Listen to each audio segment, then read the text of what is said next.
Ese sonidito fue que empezamos a grabar. Genial. Enlace abandonado. Muy bien. Bueno, gente, si les parece, porque es como que 5 minutos de pantalla es el equivalente a los 15 minutos que esperamos en la presencialidad, y bueno, mientras tanto, después que se vayan sumando. Les doy la bienvenida a todas, todos, todes, a esta nueva edición del conversatorio de la carrera, de la licenciatura. La verdad es que es para nosotros un gran gusto hacer esta serie de conversatorios que, por supuesto, son más simpáticos en la presencialidad, pero poder mantenerlos en la virtualidad nos parece también importante porque es un espacio para seguir encontrándonos, para que la comunidad de estudios políticos se siga encontrando a pensar, a discutir ideas, los procesos que estamos viviendo, que son muy apremiantes, muy angustiantes, pero que al mismo tiempo también son una invitación a pensar y a discutir, a pensar políticamente, casi inaudito, digamos, ¿no? O sea, nos da una oportunidad bastante preciosa para discutir, porque estamos vivenciando cuestiones inéditas, ¿no? Cuestiones inéditas que dan para pensar cómo el rol del Estado, cómo responden la economía capitalista a estas cuestiones que ella misma crea, ¿no? A este sistema, a las cuestiones sistémicas que provoca. Bueno, cuestiones de cómo responden nuestras instituciones, cómo respondemos los individuos, los sujetos políticos, como sociedad, los partidos, las organizaciones. Entonces, bueno, un poco con este objetivo grande, amplio, de discutir la coyuntura, ¿no? Le pusimos ese título grande, de Detrás de la pandemia, la coyuntura política en la Argentina e internacional, y nunca más actual que ahora, que está el conteo de los votos en Estados Unidos. Entonces, bueno, un poco con esa idea es que estamos invitándolos nuevamente a este conversatorio con nuestro gran analista de la coyuntura, que es Ricardo, al que siempre recurrimos y acudimos, y si estuviéramos en las aulas estaríamos conversando, che, Ricardo, ¿qué te parece tal cosa? ¿Qué te parece tal otra? Así que es un poco esta nuestra intención. Y bueno, en esta edición va a estar dialogando con todos nosotros, pero con la dirección de NASA Cejas, integrante del comité, ustedes lo saben, compañero de todos ustedes, que un poco tomó la posta de hacer unas preguntas previas como para ordenar el debate, y después, como les decíamos, después de esa exposición, guiado un poco por esa serie de preguntas que fueron pensando los chicos del comité, la voz también de NASA, abrimos un poco a las preguntas y a las reflexiones y a los comentarios que tengamos todos, ¿no? Así que bueno, yo me silencio y les paso la posta a NASA y a Ricardo. Bueno, ¿qué tal? Primero, justo antes que nada, Ricardo se fue, dejó la conexión, así que esperamos a que se conecte nuevamente, pero de igual manera le doy la bienvenida a todos, todas y todes, y también les agradezco por estar, por su presencia virtual, ahí se unió de nuevo, por su presencia virtual, pero por presencia al fin, para, bueno, escuchar un poco y debatir sobre la coyuntura política, económica, nacional e internacional del momento, ¿no? Bueno, para eso, como dijo Julia, contamos con Ricardo Aronskin, que es profesor de la carrera, licenciado en Economía y Magíster en Ciencias Sociales. Y bueno, y después de su exposición, la idea sería charlar un poco, si es que tienen alguna pregunta, bueno, igual después nos vamos anotando, pero anotarse en el chat para poder hacérsela a Ricardo o charlar entre nosotros. Bueno, buenas tardes, Ricardo, antes que nada. Y nada, preguntarte en un primer momento y de una visión un poco más general, ¿cuál es tu reflexión sobre la coyuntura política actual de nuestro país en este momento, ¿no? Para después pasar un poco más a lo que es la economía y al nivel internacional. Estás silenciado, Ricardo. No sé si me están escuchando bien ahora, ¿sí? Bueno, ahora sí. Primero muchísimas gracias por la invitación, me alegra empezar este ciclo que ojalá sea bien interesante para todos y todas. Y la verdad que me agarra en un momento bastante especial porque acabo de terminar un artículo para un tercer tomo que estamos preparando en el área de estudios políticos sobre los lentes de Víctor Hugo, que es ya una especie de tradición, un largo proceso de reflexión conjunta que estamos haciendo sobre a veces las metidas de pata que hacemos desde las distintas ciencias sociales para entender la realidad. Me parece que es una iniciativa excelente que venimos llevando en el tiempo.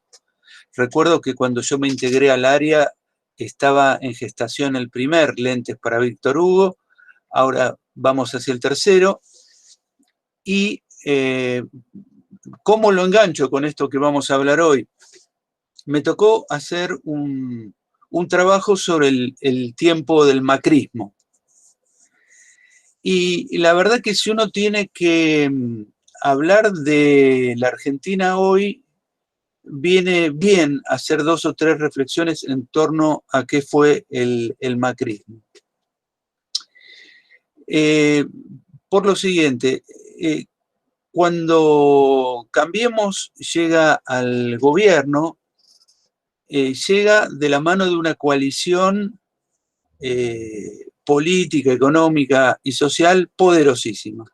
No solamente había sacado el 51% de los votos populares, sino que además venía acompañado por todo el alto empresariado argentino, sectores medios eufóricos, pero también sectores populares y hasta diría sectores del sindicalismo peronista que apoyaban claramente a Cambiemos, más, y esta es la dimensión internacional, la verdad que todas las embajadas de la Unión Europea y Estados Unidos estaban felices con la llegada de Cambiemos al poder. Ustedes se acuerdan, inmediatamente viene Obama, viene el presidente francés, viene el presidente italiano, vienen a dar su apoyo a ese nuevo gobierno y a los pocos meses Mauricio Macri viaja a la localidad suiza de Davos, donde se hace anualmente un encuentro muy importante de toda la gente influyente del mundo, tanto en la política como en la economía, influyente del mundo occidental, digámoslo, no es de todo el mundo. Se reúnen ahí y Macri va acompañado por Sergio Massa. Macri se presenta como el presidente triunfante de la Argentina, dice, y acá va a estar, va a ser el jefe de la oposición. Y los dos estamos chochísimos, eso no lo dice, pero los dos estamos chochísimos de estar acá, codeándonos con todos ustedes, con los mercados, con las corporaciones, con los CEOs. Y así empezaba el gobierno macrista, que, insisto, venía con una coalición política, económica, social poderosísima, los medios de comunicación, el clima político, lo que se venía volcando sobre la cabeza de los argentinos desde los medios de comunicación, el primer gobierno argentino que tiene un extraordinario aparato armado de comunicación, de información, de difusión, combinación entre el Ejecutivo, los medios de comunicación, el Poder Judicial. La verdad que era un aparato descomunal, y uno podría decir, bueno, realmente si estos hacen las cosas medianamente bien, tienen una proyección de largo plazo muy grande, porque realmente, ¿qué estaba enfrente? Lo que se llamaba el espacio kirchnerista, propiamente dicho, sometido a un bombardeo tremendo, desorganizado, desarmado, desarticulado, con sus principales líderes perseguidos, en algunos casos presos, como Amado Vudú, y por el otro lado estaba el resto del peronismo, que estaba en parte acomodándose con el gobierno y en parte neutral, no oponiéndose. Así que ese era el panorama que teníamos en el año 2016, hace solo 4 años. No vamos a contar la historia del macrismo porque estamos para pensar la realidad actual, pero quiero solamente plantearles un elemento que a mí me parece importante, que es lo que me permite a mí tratar de explicar el fracaso estruendoso del macrismo, entender por qué estamos acá. Que es que la verdad que el macrismo, los 2 primeros años, es una máquina de triunfos, entre comillas, en el sentido de que parecía imparable desde el punto de vista político, y desde el punto de vista económico había tenido un primer mal año y un segundo año bastante mejor, parecía que estaba repuntando la economía, pero todo esto tenía un punto no débil, súper débil, súper débil, que era que todo esto estaba asentado en un proceso de endeudamiento ultra veloz. Es decir, a los 2 años de empezar ese proceso de sostener el gasto público con deuda externa, prácticamente al gobierno se le cierran los mercados privados internacionales. Acabo de ver una noticia que me causó gracia. Uno de los fondos más grandes del mundo, BlackRock, el presidente de BlackRock, que es Larry Flynn, acaba de decir: va a pasar muchísimo tiempo a que volvamos a invertir en la Argentina. Por mí, que no vengan nunca más, porque lo único que vinieron fue a timbear. No vinieron a invertir en el sentido de, uy, cuántas fábricas nuevas que tenemos en la Argentina. Vinieron a timbear, a prestarle al Estado, a comprar bonos, a meter en LEVAC, en LELIC, en todas las opciones financieras. La cuestión, lo importante es entender que ¿por qué hace esto el macrismo? Teniendo, hay que decirlo, muchos economistas, algunos de los cuales entendían perfectamente que el gobierno se estaba metiendo en unos desequilibrios económicos tremendos y que no los iba a poder resolver. ¿Por qué lo hace? Y ahí me parece que está la clave. Yo digo, el macrismo, desde mi punto de vista, y por supuesto todo lo que digo es completamente discutible, pero desde mi punto de vista, el macrismo representó el programa económico del alto empresariado argentino.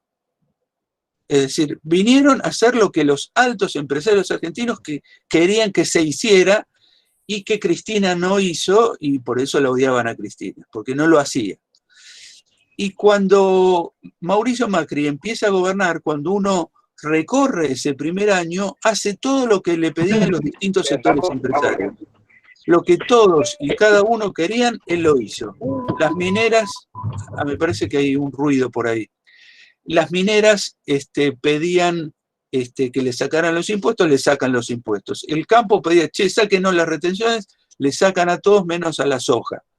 Los millonarios querían que les permitieran importar autos de lujo sin impuestos, le sacaron los impuestos. Querían comprar whisky, le bajaban el precio, el impuesto al whisky. Hacían todo lo que las distintas fracciones empresarias o de los sectores de altos ingresos querían. Muy importante en el triunfo del macrismo fue precisamente el capital financiero internacional, muy importante. Ustedes se acuerdan lo que eran los fondos buitres, volviéndolo loco al gobierno argentino, tratando de incautarnos una fragata, nos volvieron locos, una campaña internacional impresionante contra la Argentina, perdimos el juicio en Nueva York, el gobierno norteamericano del demócrata Obama no intervino en ese juicio, pudiendo haberlo hecho para decirle, pará la mano, estás haciendo un delirio, no lo hizo. Así que tuvieron mucho que ver con el cambio de gobierno en la Argentina, tuvieron mucho que ver con hostigar a Cristina y tuvieron mucho que ver con apoyar con todo a Macri. Ahora, Macri, una vez que le paga a los fondos buitres 9.300 millones de dólares en los primeros meses del gobierno, lo primero que hace es empezar un proceso de endeudamiento precisamente con BlackRock y con todos los fondos de inversión del mundo que quisieran habitar el suelo argentino. Vinieron todos a prestarle al gobierno argentino aceleradamente. Y el resultado de eso es el desastre que va a tener Cambiemos a partir del año 2018, que ustedes se acuerdan que ya hay un clima raro en los primeros meses del año, hay corrida cambiaria, hasta que Macri aparece por televisión y dice, sí, se me ocurrió pedirle una platita al Fondo Monetario. Resulta que la platita que le pide al Fondo Monetario son 57.000 millones de dólares, que se los da inmediatamente Fondo Monetario, no le alcanzaba a dar todo, pero le da todo lo que necesita el gobierno macrista para que aguante hasta el final y gane las elecciones, porque ahí ves la relación entre política y economía, decisión estratégica del gobierno norteamericano, del amigo Trump, sostener a su gran pollo en Argentina, que se llamaba Mauricio Macri. Y van a sostenerlo. Y el Fondo Monetario Internacional rompe toda su reglamentación interna para darle crédito en una cantidad desmesurada en la Argentina para que aguante hasta el fin del 2019. Ahora, es tal el desastre que han hecho en los 2 primeros años de gestión, respondiendo a las demandas completamente incoherentes de todos los sectores empresariales. Nadie en ese gobierno se ocupó de decir, bueno, hagamos algo medianamente consistente, no le podemos dar a todos. A ver a quién priorizamos, a quién dejamos para más adelante. Chicos, no se peleen, esta es una piñata, pero no destruyan la casa. Bueno, destruyeron la casa. Y entonces, Cambiemos, tiene un 2018 económicamente muy malo, pero se le derrumba más todavía en 2019.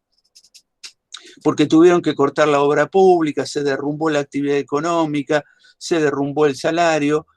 Y ahí pasó algo interesante, que es que la coalición macrista, que había sacado el 42% de los votos en 2017, se disgrega parcialmente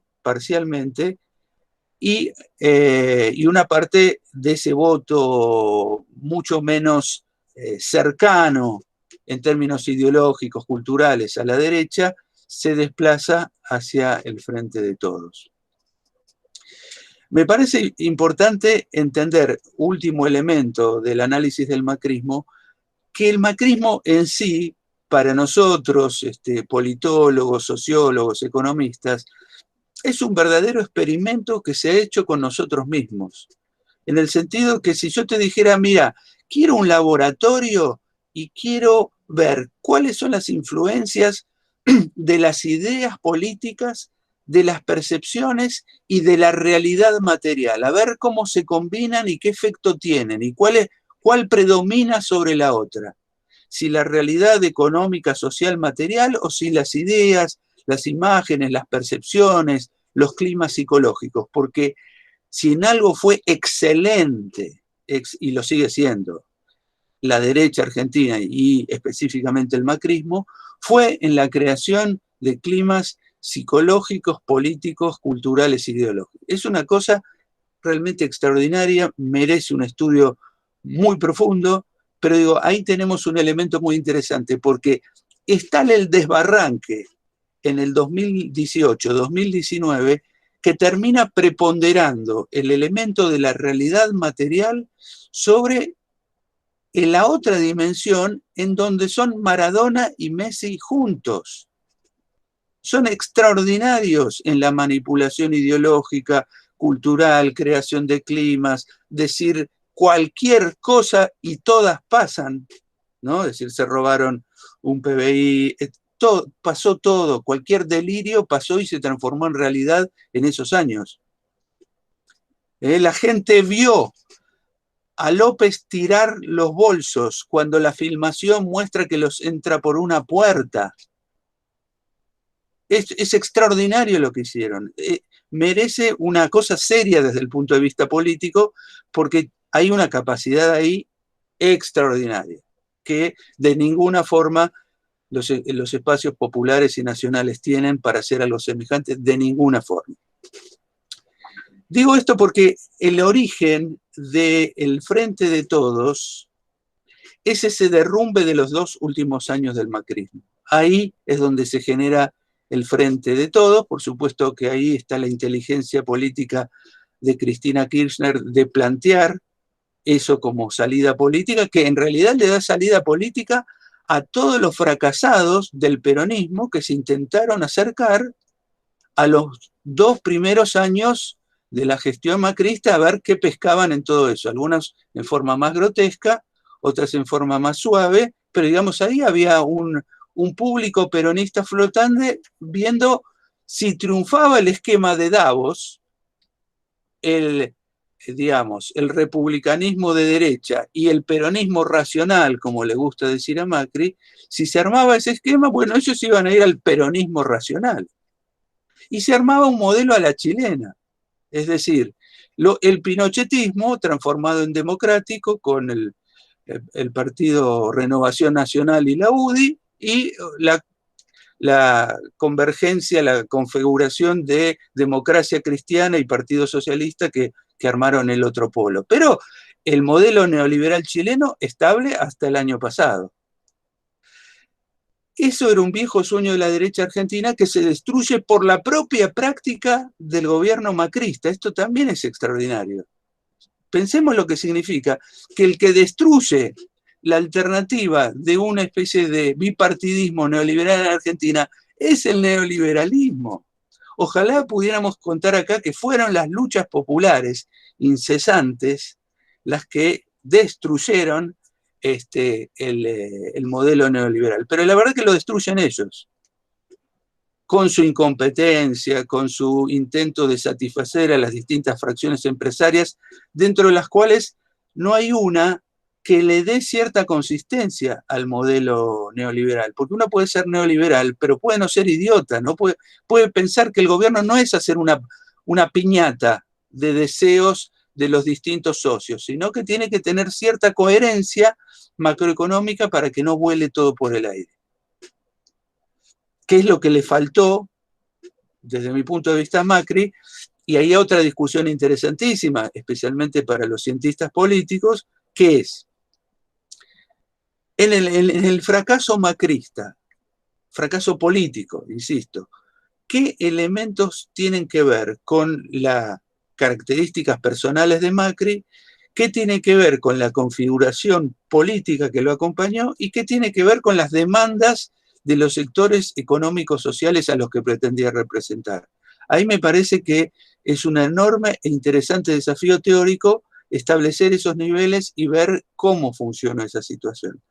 Ahora digo, ese es el origen de este gobierno, el fracaso ese, que es un fracaso económico muy pronunciado y un fracaso político relativo, en el sentido de que es fracaso porque ellos querían seguir, indudablemente transformando la Argentina en la dirección neoliberal, y ahí hay un fracaso estrepitoso, pero al mismo tiempo termina ese gobierno habiendo consolidado un espacio político del 40% de los votos, que no es un chiste. Ahí no está la oligarquía, ahí no son 4, hay un montón de gente, e incluso un montón de gente muy diversa. Hay desde socialdemócratas hasta fascistas y autoritarios, hay de todo ahí adentro. Hay gente a favor del aborto, hay gente en contra del aborto. Hay gente más sensata, hay gente más delirante, hay gente a favor de la vacuna y hay gente en contra de las vacunas. Todo eso está metido adentro de ese espacio, que tiene su principal fuerza de unificación en el odio antikirchnerista. Es el principal fuente el común denominador de todo ese espacio es el odio antikirchnerista, que ese odio saca 40% de los votos.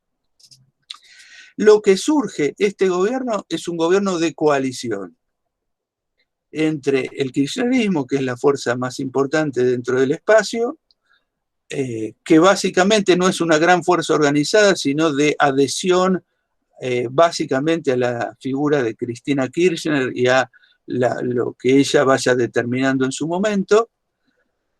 Y después otros espacios, hay un peronismo flotante, insisto, mucho más flu desde el punto de vista ideológico, mucho más acomodaticio. Muchos de ellos son los que se fueron bajando a medida que se profundizaba el conflicto del gobierno kirchnerista con las corporaciones. Y se fueron bajando de a uno, no se lo bancaban, no les gustaba nada, no les gustaba confrontar con los Estados Unidos, no les gustaba la unidad latinoamericana, no les gustaba nada. Todo eso está adentro de esta coalición que gobierna. Y el que dirige al país en este momento, Alberto Fernández, es una figura muy particular. No me cabe duda que tiene una serie de coincidencias progresistas con la expresidenta de la Nación y al mismo tiempo tiene una forma, un estilo y una manera de enfrentar la gestión pública claramente diferente. La apuesta de él desde el primer día es no confrontar. No confrontar, no confrontar. Quizás en ello, y no quiero abrir juicio, haya una lectura sabia, autopercibiéndose como demasiado débil para enfrentar al poder real, puede ser. Pero lo cierto es que la estrategia es no vamos a confrontar, no vamos a pelear, no nos van a hacer chocar contra los poderes fácticos. Y esta situación estaba planteada así cuando encima estalla la pandemia, no les tengo que contar nada a ustedes que ustedes ya no sepan. Digamos, eso profundiza la crisis económica y social, pone al país en una situación muy, muy límite. Nuestra universidad está haciendo montones de cosas en el entorno social en que puede hacer algo.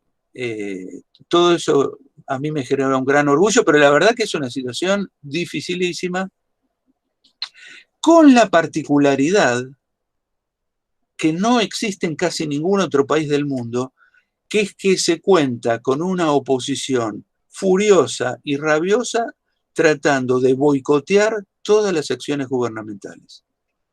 Esto es algo sorprendente. Uno puede decir, bueno, ahí hay sectores que colaboran un poquito más, Rodríguez Larreta, qué sé yo. Eso es lo que dice el gobierno permanentemente, digamos, resalta a los sectores que tienen una actitud un poquito más moderada, un poquito más civilizada frente al tema de la pandemia y frente a otras cuestiones, pero la verdad es que los que dirigen la coalición Cambiemos son extremistas.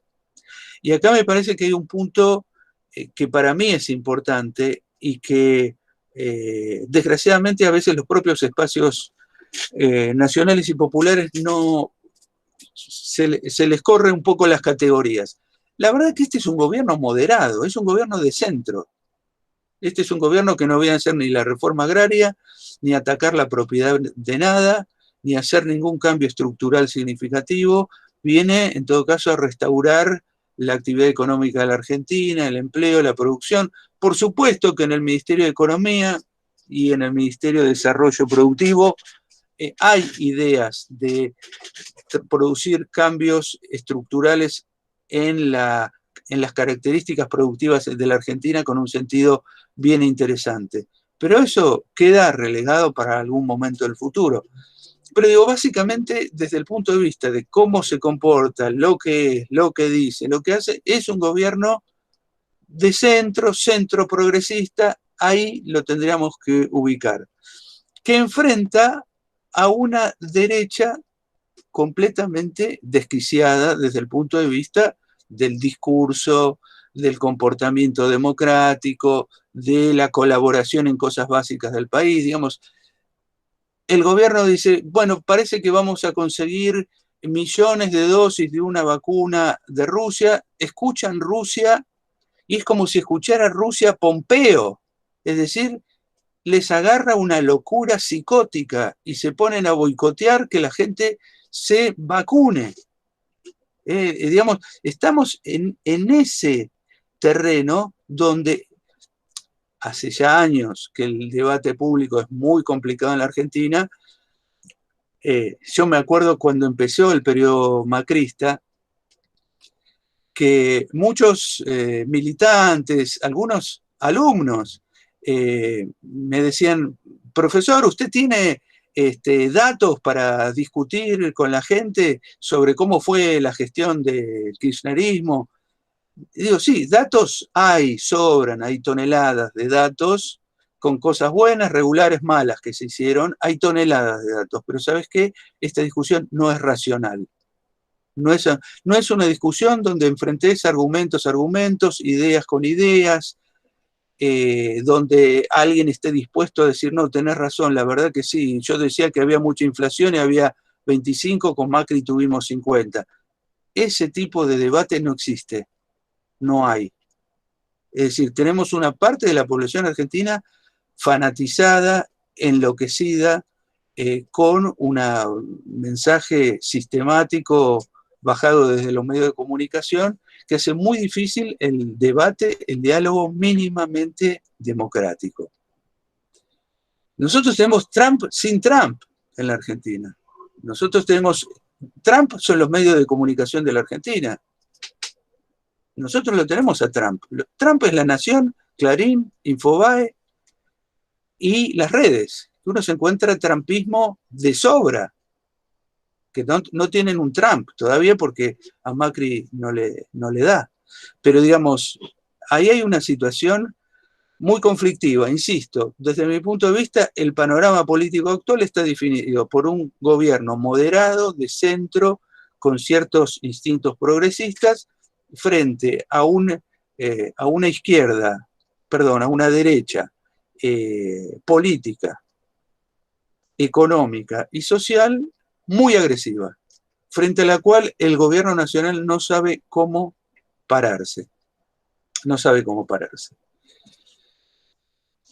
Yo vi este tipo de situaciones cuando fue, por ejemplo, la decisión de expropiar Vicentín, una muy buena decisión que fue finalmente echada atrás.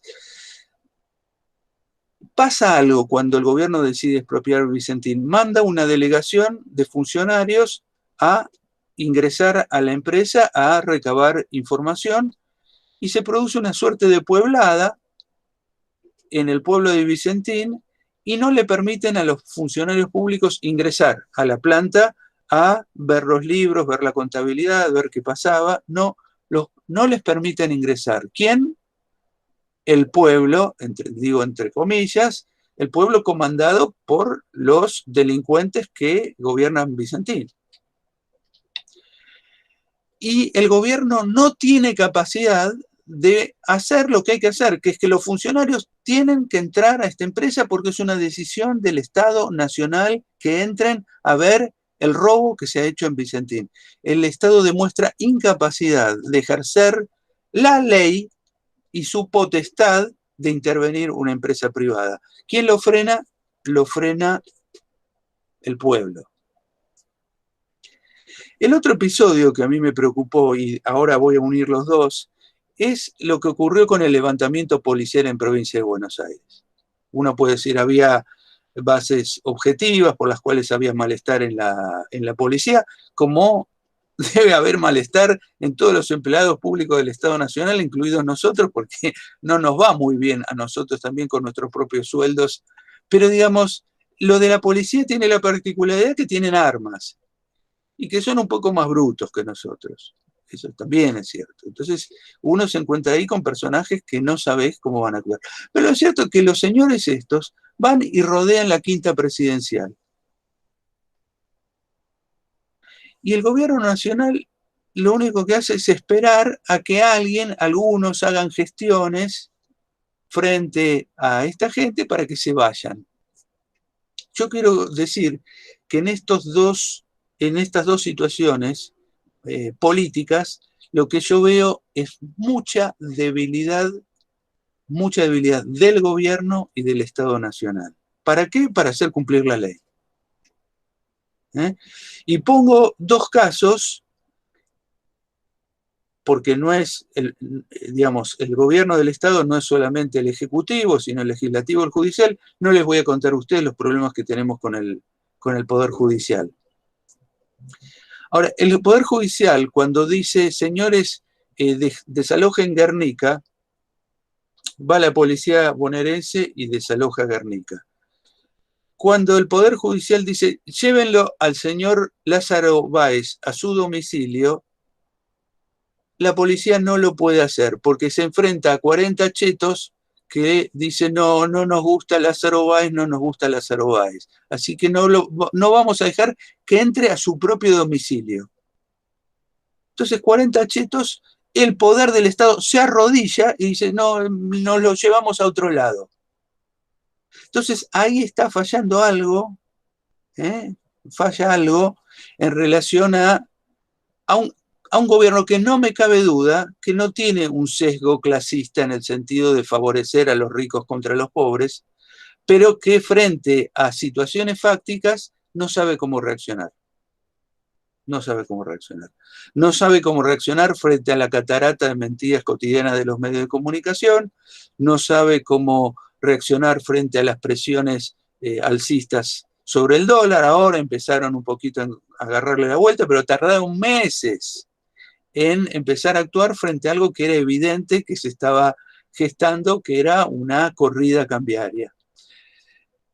Corrida cambiaria que, bueno, todos tenemos que saber que cualquier corrida cambiaria que un gobierno no puede controlar termina mal para el gobierno, termina políticamente mal para el gobierno. Es decir, el gobierno queda muy desgastado y sobre todo muy desprestigiado, no ante el poder económico, ante su base social, porque supongamos que le hubieran forzado al gobierno a que el dólar se vaya, invento, 150.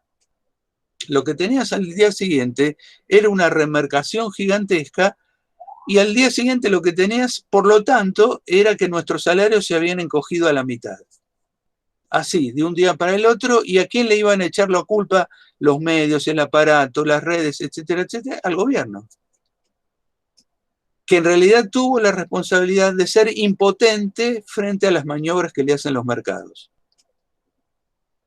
Entonces, todas estas cosas se están jugando. Aparentemente el gobierno empezó a controlar esta situación, pero quiere decir, no cuenta con la colaboración, sino con el boicot del alto empresariado argentino que lo presiona sistemáticamente para que traicione las expectativas que su electorado ha puesto en este gobierno. Ese 48% que lo votó y que le gustaría que en algún momento empiece la reactivación, aumente el empleo, de a poquito se recuperen los salarios. Bueno, las cosas mínimas que termina pidiendo la gente, porque ya no pide grandes cosas, ya no pide el desarrollo económico, ya no pide que el país sea otra cosa, sino que terminamos pidiendo limosna. Es decir, bueno, por favor, un poquitito de empleo por el amor de Dios.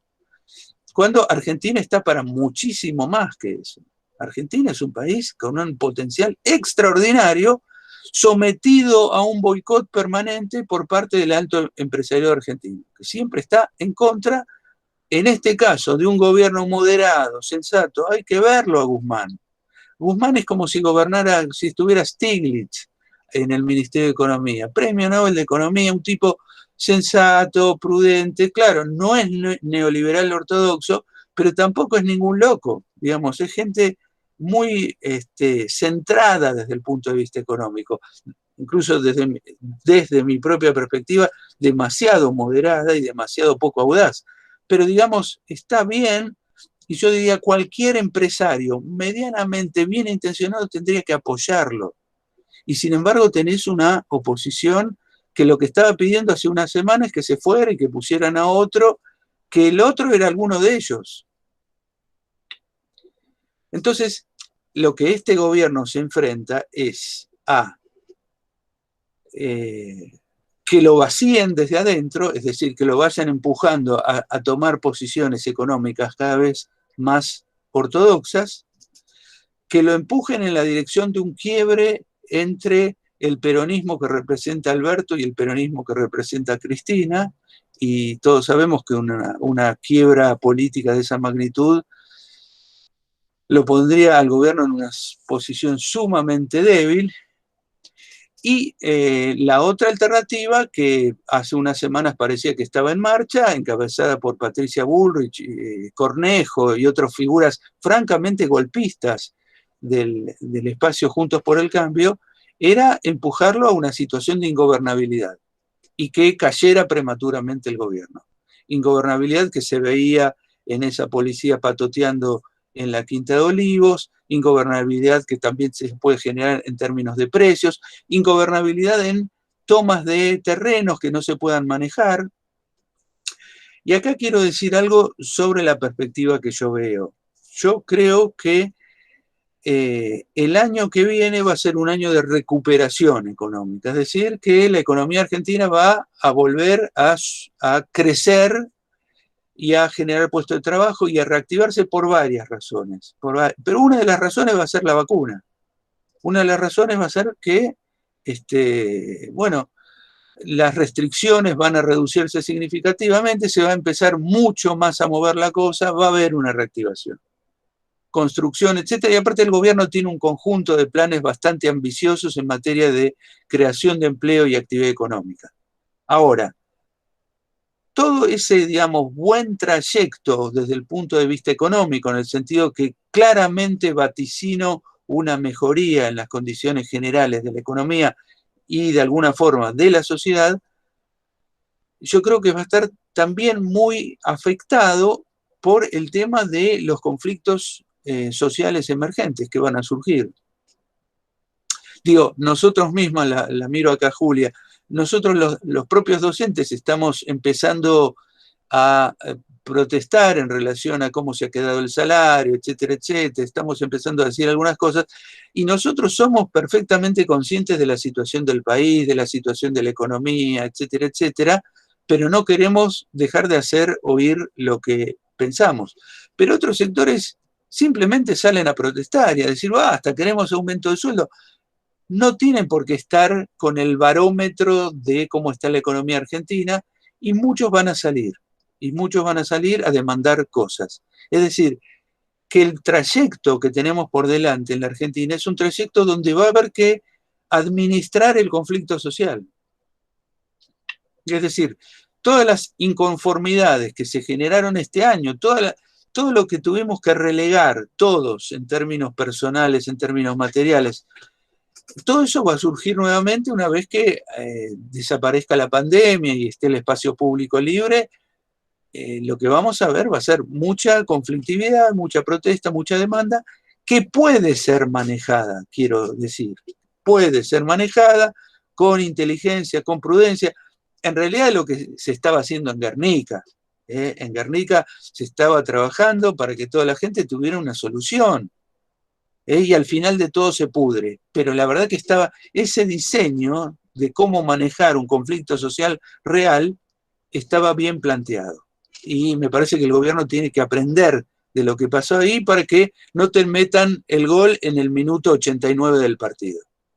Digamos, ya estaba casi cocinada la cosa y al final Clarín y ciertos grupos de ultraizquierda logran el cometido, que es, mirá qué lindo, ahora decimos que hay represión, son unos criminales, etc.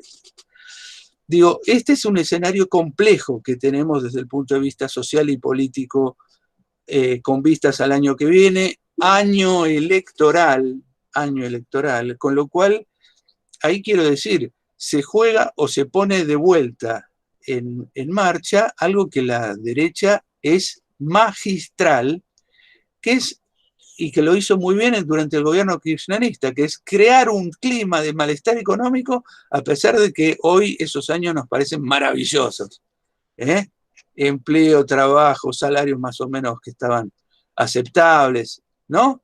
Bueno, digo, lo pudieron hacer bajo la gestión kirchnerista. Ese clima de malestar, de que no me venden los $2.500 por mes, etcétera, etcétera, lo pudieron hacer en ese momento, ¿por qué no lo van a poder hacer el año que viene? Es decir, esta hostilidad manifiesta que tiene un sector de la clase dominante, los medios de comunicación, frente al gobierno nacional, entiendo sobre todo porque contiene al kirchnerismo. Y ahora voy a hacer con esto el puente a la política internacional. Ese malestar constante se va a expresar en buscar todas las vías necesarias para generar malestar en la población, como si el gobierno hubiera sido responsable de la pandemia, como si Macri hubiera dejado una economía en marcha y la arruinó Alberto junto con Cristina y todas esas cosas. Es decir, creo que viene un periodo de mucha actividad sindical, social, política, de mucho conflicto y también de mucho debate público. Mi preocupación en relación a este lado de la cosa es la falta de organización, la falta de un discurso homogéneo, la falta de una lectura unificada, la falta de reacción colectiva frente a determinadas cosas, que en el caso de la derecha está perfectamente resuelta. La derecha argentina reconoce un comando local, que es la Asociación Empresarial Argentina, dentro de la cual pesa mucho el grupo Clarín y el grupo Techint, y sobre esto no cabe ninguna duda el Departamento de Estado de los Estados Unidos. Esto es lo que ordena todo. El día que el Departamento de Estado diga Macri afuera, se acabó Macri. Se acabó Macri, ya no sirve. Tiene que aparecer otro que represente los intereses norteamericanos en la Argentina.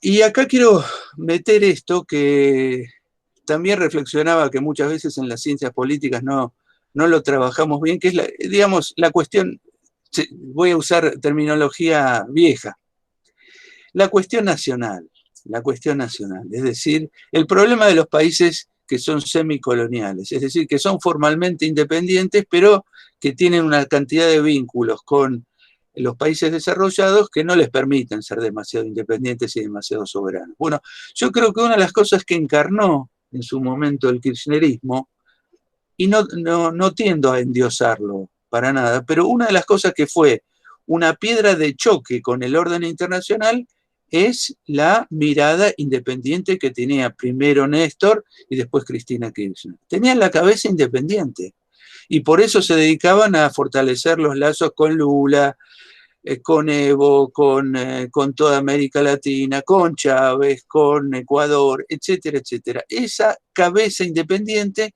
es la que permitió generar un entramado latinoamericano muy mal visto por los Estados Unidos, muy mal visto.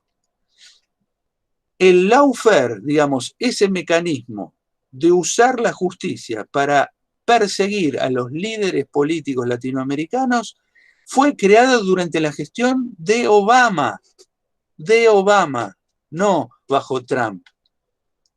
Bajo Obama se pensó todo eso, se empezó a crear todo eso, los viajes de los jueces a Estados Unidos, los intercambios, etcétera, etcétera, y se creó las condiciones para lanzar eso. Después surge durante Trump, pero con eso quiero decir algo en relación a la política norteamericana, en relación a América Latina.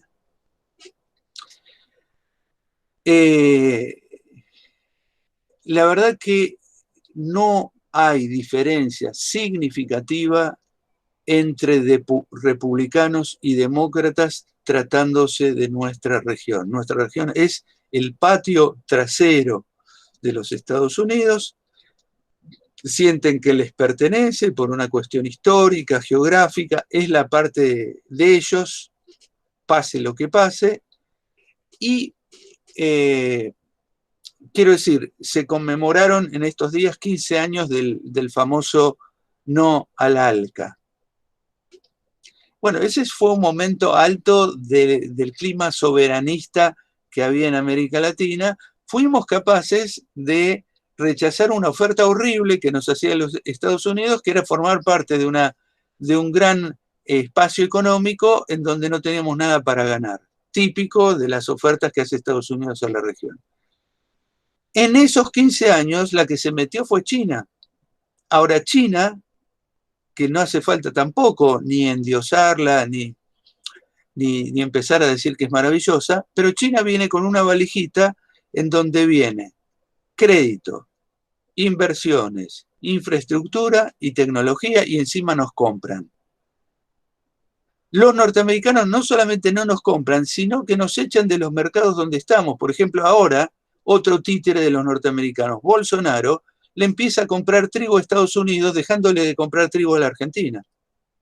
Es decir, nos sacan los mercados que no solamente no nos dan, no nos ofrecen algo para decir, bueno, hagamos una alianza donde todos ganen aunque sea un poquito, no ofrece nada, pero lo que sí está ahora muy firme, y lo decía Pompeo y Trump con todas las letras, que ellos quieren sacar a China de la región.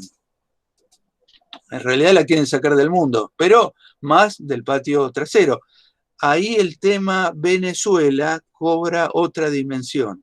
El tema Venezuela es que Venezuela hoy en día es una base de China y Rusia en América Latina. Y los chinos y los rusos han trabajado mucho por consolidar al régimen de Maduro, y si no cae Maduro es porque China y Rusia están apuntalando ahí. Y esto es percibido por los norteamericanos como algo inaceptable. Cuando Biden dice Maduro es un dictador, está diciendo fuera China y Rusia de nuestro patio trasero. Con lo cual estamos en una situación muy complicada, porque ahí hay continuidad de la política norteamericana, gane quien gane. Gane quien gane. Con matices, por supuesto. Obama, en relación a Cuba, decía, bueno, restablezcamos relaciones y ayudamos a que se restaure el capitalismo en Cuba. Trump, en cambio, dice, bueno, yo los ahorco un poco a ver si se genera una conmoción interna en Cuba y se derrumba el régimen. Son dos formas de luchar por el mismo cambio de régimen, una un poco más amable, la otra un poco más dura. Pero la verdad es que Trump en estos 4 años no armó ninguna guerra internacional.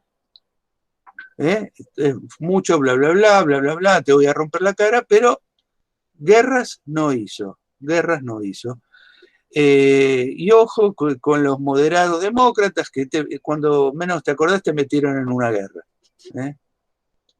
En Vietnam se metieron los demócratas, no los republicanos, digo. Con lo cual, y para cerrar un poquitito la exposición,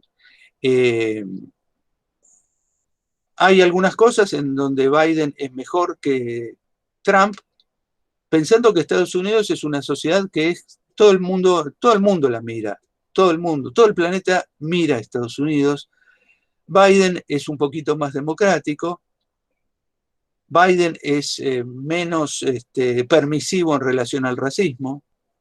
Biden y los demócratas en general tienen una postura mucho más abierta en relación al cambio climático, muy importante, muy importante. O sea, ya con eso solo, si fueran en todo iguales y aunque sean muestran esa sensibilidad, es bien importante porque se nos va a ir al demonio el planeta. Así que es muy importante que en la primer potencia del planeta haya responsabilidad en materia de cambio climático.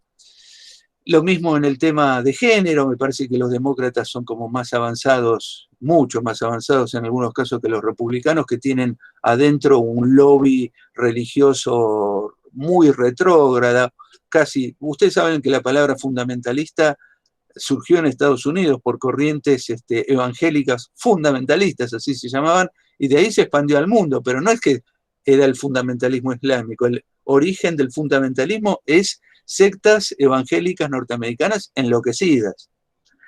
Así que con esto termino, digo, el panorama desde el punto de vista de quién gana en Estados Unidos. A ver, si gana Biden, Biden es volver a la globalización. Y la globalización a América Latina y especialmente a Argentina le da un lugar hiper subordinado. Y Trump no le daba ningún lugar tampoco, ¿eh? O sea, en ese sentido no es que... Ahora, Trump estaba resquebrajando un orden internacional que hasta este momento venía muy perfecto, digamos, una especie de maquinita donde los países que tenían ganas de ejercer algún grado de soberanía tenían muy limitada posibilidad de hacerlo. La existencia de un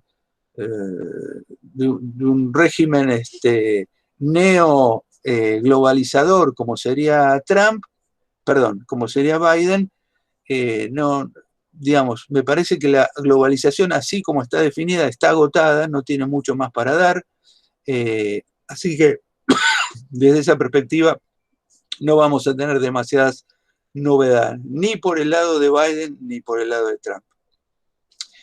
Bueno, corto acá si tenemos tiempo para conversar.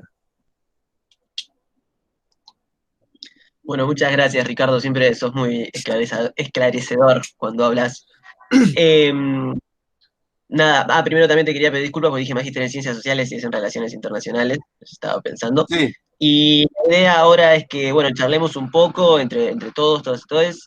La idea es que, bueno, vieron que tienen el chat en la opción del Google Meet, que se vayan anotando para poder hablar, para poder sugerir preguntas a Ricardo, y así podemos mantener un diálogo un poco más ameno también entre todos.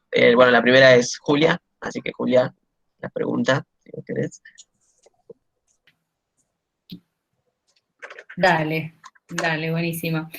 Tratemos también de ser breves, así no monopolizamos la palabra, y también decir que si alguien quiere anotar la pregunta por si no puede abrir el micrófono por alguna razón, sea pudor o sea, o sea, por alguna cuestión de la casa y de la conectividad, también está bueno, ¿no?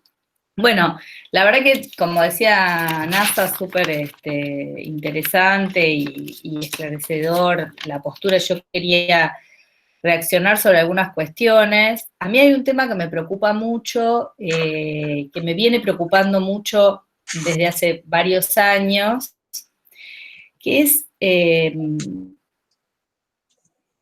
digamos, una especie de, digamos, aquello sobre lo cual se paran estas manifestaciones de la derecha que nosotros discutíamos los años anteriores, en el gobierno anterior, con esta palabra que le ponían a las derechas que ganaban elecciones, que era las derechas democráticas.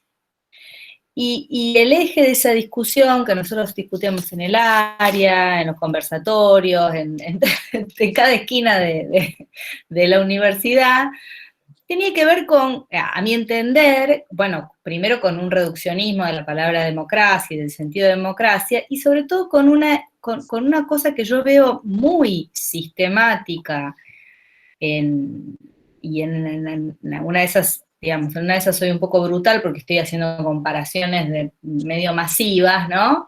Pero que es una derecha muy antipolítica, muy antisistema, ¿no? Y eso a veces se reconoce en candidatos, pero a veces se reconoce en medios de comunicación, en sectores del poder fáctico, del poder real, ¿no? Que tiene que ver con un claro, denodado desprestigio de la política, y yo diría casi de todas las fuentes de autoridad, ¿no? O sea, del sistema político como fuente de autoridad, de distribución de distribución del poder dentro de la sociedad, de formas de ejercicio de la soberanía y de decir, bueno, a quién va a gobernar, ¿no? A quién le toca qué cosa, ¿no? Entonces, de la política como fuente de autoridad, pero también lo vemos de la ciencia, ¿no? no le creo a la OMS, no creo que la Tierra sea redonda, no creo en esto, o sea, una especie de escepticismo generalizado, y también a la autoridad, aquella autoridad que puede surgir de lo que Kant llamaba el sensus communis, o sea, el sentido común. Hay algo que estos discursos producen sobre lo que aparece como evidente a todos. Minan ese sentido de la comunidad que puede dotar de sentido al mundo que lo rodea, ¿no? Entonces, a mí me preocupa fuertemente porque entiendo que hay mucha dificultad para los partidos y las fuerzas que están del otro lado de esta derecha, que yo diría no democrática por esto, digamos, porque utilizan los medios de la democracia y de la institucionalidad, pero tienen un discurso y un accionar que va en contra de toda esa legitimidad política, digamos, institucional, ¿no? Y los que están del otro lado, sean del color político que sean, en general son de centro, justamente porque lo que tienen que, a lo que tienen que apelar es a ese sentido de comunidad destruido, a ese sentido de autoridad minado, a ese... y bueno, y eso con una postura más extrema, me parece que, o digamos, más claramente definida, los deja, digamos, si como vos decías, tenemos un 40% unido por el odio, bueno, juntar a más del 40% requiere toda esa amplitud, todo ese centrismo, toda esa especie de malabarismo político. Yo la verdad que, bueno, como muchos de ustedes saben, estudio a Hannah Arendt, ella escribió sobre el totalitarismo y escribió sobre ese clima de entreguerras, ¿no? En donde los discursos, digamos, los discursos políticos de una derecha muy antidemocrática justamente hacían esto, digamos, cuestionaban todo lo que hasta ese momento había sido una evidencia. Cuando recién empezaba la pandemia y muchos de nuestros colegas teóricos políticos, filósofos políticos, filósofos decían, bueno, este es el fin del capitalismo, va a venir van a venir otras perspectivas, va a venir otra era, algunos decían, bueno, ojo, porque en general, ante las grandes catástrofes de la humanidad, lo que pasó fue que este clima de escepticismo, este afianzamiento de los discursos de fuerte escepticismo, y un poco me preocupa porque veo una profundización de esa tendencia, ¿no? Que ya venía de antes. Eso quería decir con respecto a todo lo muy interesante que vos habías dicho, y bueno, y reaccionar acerca de una cosa que es que yo estoy de acuerdo que aquello que interrumpió el ciclo del macrismo fue su fracaso, ¿no? Su rotundo fracaso, y esa audacia, esa inteligencia política de Cristina de decir, bueno, me corro de acá, apoyo, pero hago lugar también, pero lo que eso provocó fue también la posibilidad de articular muchas fuerzas políticas dentro de esta alianza. Entonces, digo, me parece que también hay que darle lugar en la reflexión a lo que todos esos sindicatos, movimientos sociales, digamos, incluso peronismo no racional, bueno, a lo que todos esos dijeron, bueno, nos juntamos detrás de esta iniciativa política, ¿no? Entonces, no sé si estuvo, yo lo digo sobre todo por los movimientos sociales y por los sindicatos, digo, no sé si estuvo tan exento de un movimiento, digamos, de un movimiento popular detrás el fracaso o la asunción, digamos, de Alberto. Pero, por otro lado, para insistir sobre el primer punto, a mí me parece muy preocupante, me parece cuestión de análisis de por qué estas derechas claramente antisistema, antidemocráticas, tienen gobiernos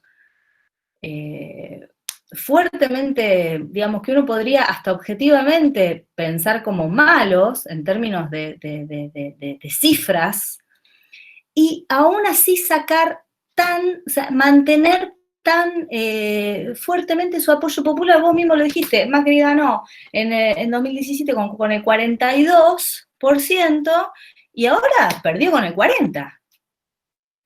Y Trump también, aunque pierda con Biden, va a haber sostenido, después de hacer esa ni siquiera quiero decir gestión, ¿verdad?, desmanejo de la pandemia que hizo en Estados Unidos, la cantidad de gente que se murió, y que no pudo ser contenida por el sistema en uno de los países más ricos del mundo, mantiene ese poder. Entonces, bueno, eso también para tirar a la discusión.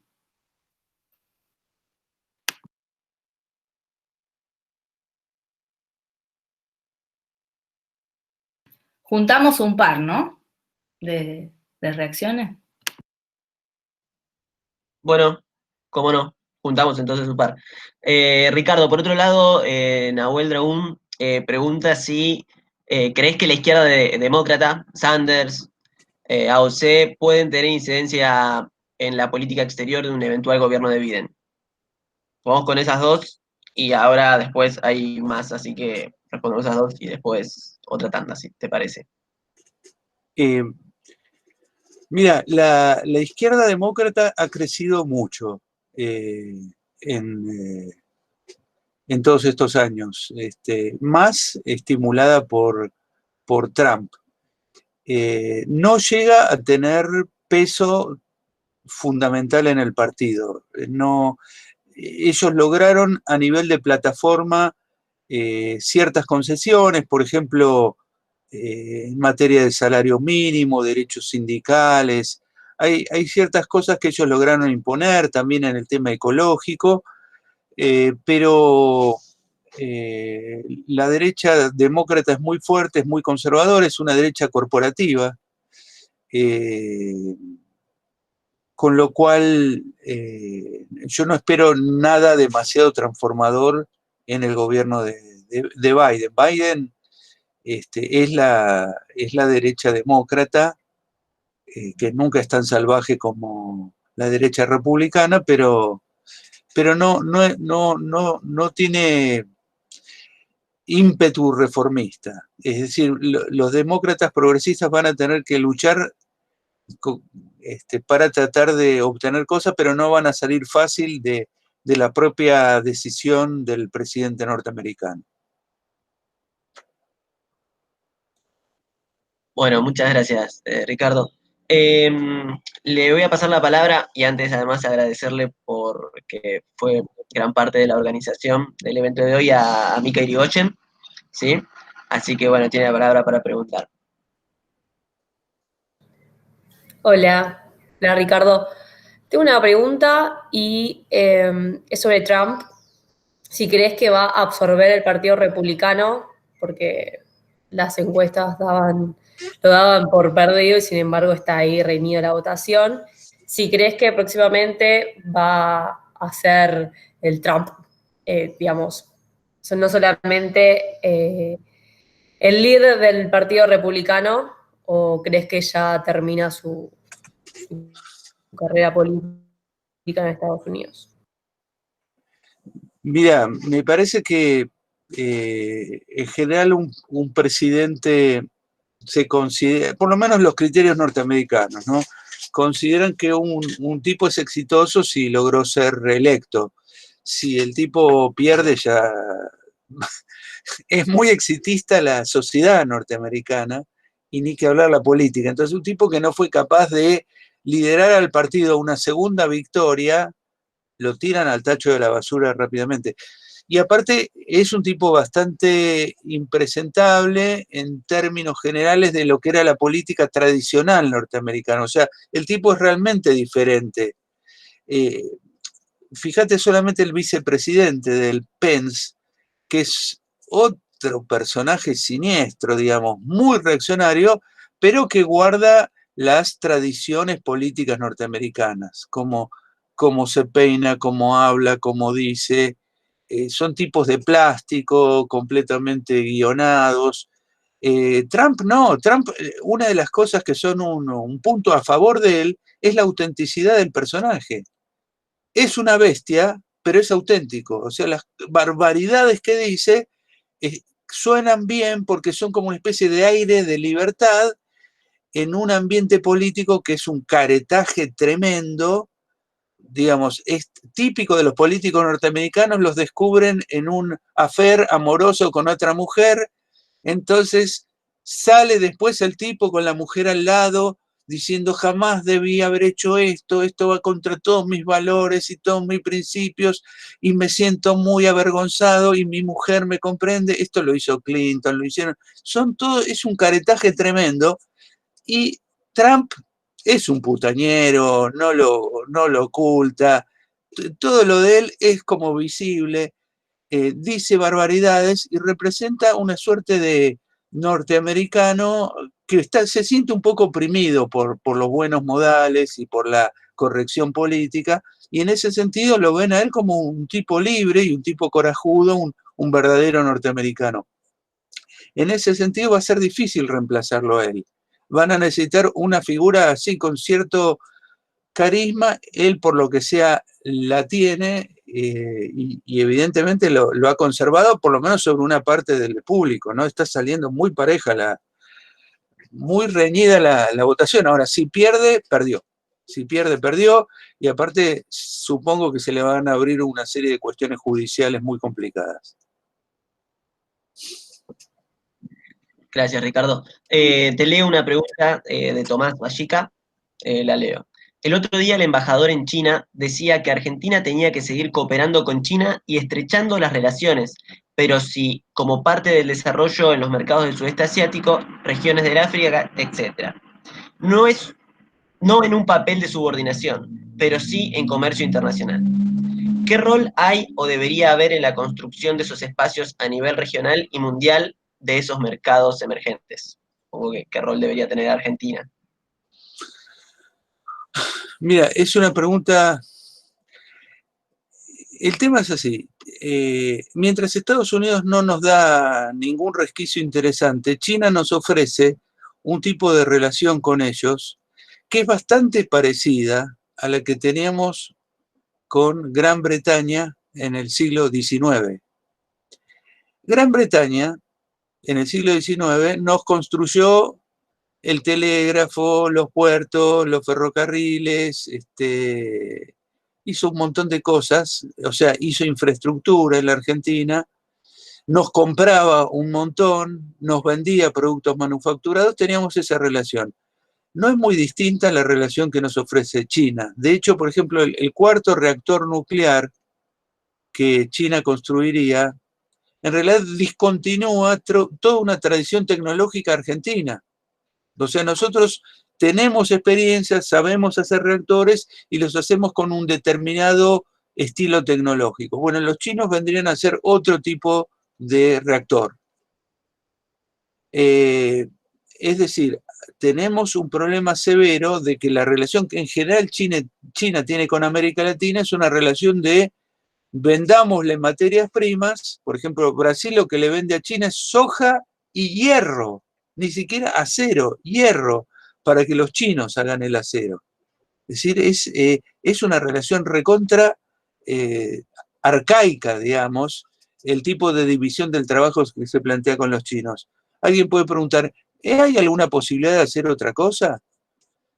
Yo creo que sí. Ahora, digo, en la época que estábamos mejor en América Latina, es decir, con gobiernos latinoamericanos más piolas, ¿no? Que tenían como más idea de la integración latinoamericana, incluso en ese momento, cada uno de nuestros países negociaba por separado con China. Es decir, no era que se juntaba Argentina y Brasil y le decían al presidente chino, che, hagamos un intercambio, pero también ustedes cómprenos productos industriales y desarrollemos tecnología en conjunto, asociémonos para que nosotros también no seamos meros productores de materia prima. Y en ese momento no se hizo, lo que es también interesante para pensar las limitaciones que tenía nuestro proyecto de integración en ese momento. Entonces, yo creo que todo eso habría que revisarlo en el sentido de que China es tan grande, es tan poderosa, es tan importante, que vos le decís, che, haceme un tren desde Tierra del Fuego, un tren bala, desde el Tierra del Fuego hasta Ushuaia, y los tenés el mes que viene trabajando en la Argentina armando el tren. Es una cosa impresionante las capacidades chinas en este momento. Entonces, nosotros en relación a ese monstruo tecnológico, productivo, estamos muy desorganizados como país, por esta razón de que tenemos un empresariado de porquería que no tiene ni visión estratégica, ni se plantea nada. Entonces, un gobierno nacional y popular tiene que tener muy claras las cosas y tener como ideas de 3 o 4 cosas que tenemos que defender en la negociación con China. Es decir, tratar de salirnos de un mero lugar de proveedor de materias primas, que siempre pensamos que esa era la manifestación del subdesarrollo. Ser eso solamente es no ser desarrollado. Y el problema con China es que China tiene una mirada del mundo donde América Latina aparece como un gran proveedor de materias primas. Así que ahí tenemos que tener una decisión muy clara y muy firme de proponerle a los chinos asociaciones donde nosotros tengamos también un papel diferente. Yo creo que es posible eso, pero hay que tener muy claras las ideas y tiene que haber como un plan estratégico. Por ejemplo, las granjas de cerdos chinas, que se han discutido acá. Bueno, ¿qué papel nos toca a nosotros en eso? ¿Qué papel nos toca? Porque por ahí lo que va a venir es el diseño completo del proceso productivo de China, y vos lo que vas a tener que hacer es comprar los chanchitos, alimentarlos y después mandarlos a China, digamos, y hacer solamente eso, salvo que vos con eso hagas muchas cosas más, que es decir, bueno, por ejemplo, todos los efluentes, ¿qué hago? Los industrializo, los diseños, los hago yo, la carne la proceso yo, digamos, ¿qué hago yo en todo eso? ¿Soy absolutamente pasivo en todo ese proceso o trato de incidir de una forma tal de que me queden conocimientos, me queden experiencias, me queden saberes para hacer otras cosas en otras actividades, digamos? ¿Qué es lo que hicieron los chinos con las multinacionales que fueron de todo el mundo a explotar la mano de obra china? ¿Sabés lo que hicieron los chinos? Se dedicaron a aprender. Se dedicaron a aprender y a saber cómo los occidentales hacían todas las cosas y después empezaron a hacerla ellos. Pero esa idea de aprender de los otros para ser mejores, bueno, acá es como, está complicada esa. Nos falta una estrategia. Y eso no sabemos si va a ocurrir o no. Gracias, Ricardo. Le paso la palabra a Joaquín Foresti, que también le dio una pregunta. Hola. ¿Qué tal, Joaquín? Buenas tardes. Buenas, Ricardo, a todos y a todas. Un placer verles, aunque sea por esta modalidad. La verdad que siempre un gusto, sinceramente, escuchar a Ricardo. Siempre es muy claro y creo que presta mucho para que podamos discutir y conversar sobre lo que está pasando. Así que, bueno, antes de trasladar las preguntas, quería valorar, la verdad, el laburo que vienen haciendo en el comité, y porque se están organizando varias actividades, y eso está bueno porque se sostiene en este contexto y está bueno que se sostengan esas actividades. Así que un saludo ahí especial para mí, Kainasa, que sé que estuvieron laburando mucho para esta actividad y tantas otras. Yo tenía 2 preguntas / reflexiones, digamos. Una es sobre la cuestión más internacional y la otra es nacional, local, igualmente están conectadas. La primera, digamos, en el plano más internacional y sensacionalista, ¿no? En el contexto que todavía estamos observando, expectantes, el conteo de Estados Unidos. Vos recién marcaste algunos clivajes entre los dos candidatos, pero señalaste que a grandes rasgos en la relación con América Latina muy probablemente sea lo mismo. En ese sentido, lo que yo me pregunto, y es en base también a, no sé, analistas, algunos investigadores que tienen cierta expectativa ante un eventual gobierno de Biden, que ahora en este último tiempo todo indica que puede llegar a pasar, y que eso podría contribuir a la relación de Argentina con el Fondo Monetario Internacional, digamos. Entonces, lo que yo te quería preguntar era particularmente sobre eso, o sea, una eventual presidencia de Biden, ¿podría contribuir a una mejor relación en esa renegociación que vos marcaste en tu exposición, que era como uno de los ejes centrales de este gobierno y que vimos justamente que fue un eje central de este primer año del Frente de Todos? Así que bueno, esa sería la primera pregunta. Y después, en relación a la coyuntura más local, ¿no? Y la situación política, cuando caracterizabas a la derecha y en otros comentarios también, ¿no? A la oposición particularmente, lo que es Cambiemos o Juntos por el Cambio ahora, como una derecha fuerte, ¿no? Que sale a las calles, que se opone sistemáticamente a las propuestas del gobierno. Y en ese sentido, lo que yo me pregunto es que, si bien a veces aparecen en algunos medios, ¿no? Como ciertas disputas, diferencias internas, la realidad es que después, ante movilizaciones o las pocas votaciones que hubo en el Congreso, la mayor parte de la oposición se mantuvo siempre cohesionada, digamos. Entonces, mi pregunta ahí es, ¿cuánto hay de virtud en la oposición, si se le puede decir virtud, entre comillas, a esa cohesión? ¿Y cuánto de negligencia, si es que la hay, del propio oficialismo de no lograr agrietar y encontrar algunos interlocutores para poder sobrellevar su agenda política, ¿no? Que fue algo que también lo comentaste al principio, Cambiemos lo tuvo en el 2016 con un sector de la oposición que se volcó a ser dialoguista o a discutir algunas de las medidas que tenía Cambiemos. Más que nada, esas eran las dos preguntas que tenía para hacerte. Muchas gracias. Sí, mira, en relación a lo primero, yo observé, pero no tengo vínculos directos con funcionarios del gobierno para saber por qué razón habría como cierta expectativa favorable en relación a Biden.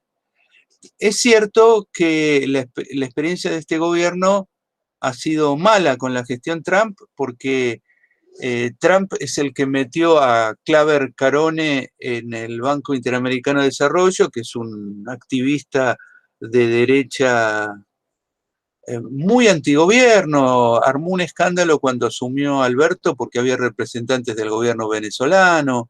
Es decir, es un personaje de ultraderecha, totalmente irrespetuoso, y el gobierno norteamericano logró meterlo en el BID contra la candidatura de un argentino, Gustavo Vélez, que era el candidato del gobierno para entrar en el BID. Y Claver Carone dijo explícitamente que la idea del gobierno norteamericano es transformar al Banco Interamericano de Desarrollo en un banco que premie y castigue según el grado de alianza con los Estados Unidos. Ese es Trump, ¿no? Es decir, es un ejercicio del poder brutal y cruel y mucho más explícito que el que hacen los demócratas, que hacen las mismas cosas, pero mucho más suave y delicadamente. Quizás en el gobierno esté la idea de que Biden sea otro tipo de personalidad, que sea un poco más civilizado. Recordemos que Stiglitz, muy amigo del actual ministro de Economía nuestro, fue muy importante en la administración de Bill Clinton, es decir, tiene una vieja relación con el Partido Demócrata, es respetado en el Partido Demócrata y por ese lado quizás dé un poquito más de capacidad de lobby, porque la Argentina está en una negociación con el fondo. Ya vimos el poder norteamericano en el fondo durante la gestión Macri, digamos, el fondo realmente se puso al servicio de la política exterior norteamericana. Entonces, quizás en esta negociación con el fondo, porque ¿cuáles son nuestros objetivos nacionales con el fondo en este momento? Pagar a muy largo plazo y que no nos metan condicionalidades, que en general los tipos te dejan pagar a largo plazo, pero al mismo tiempo te dicen, bueno, pero ya que vas a poder pagar a largo plazo, toma la medida de la reforma jubilatoria y de la reforma laboral y de todas las cosas neoliberales que ya conocemos.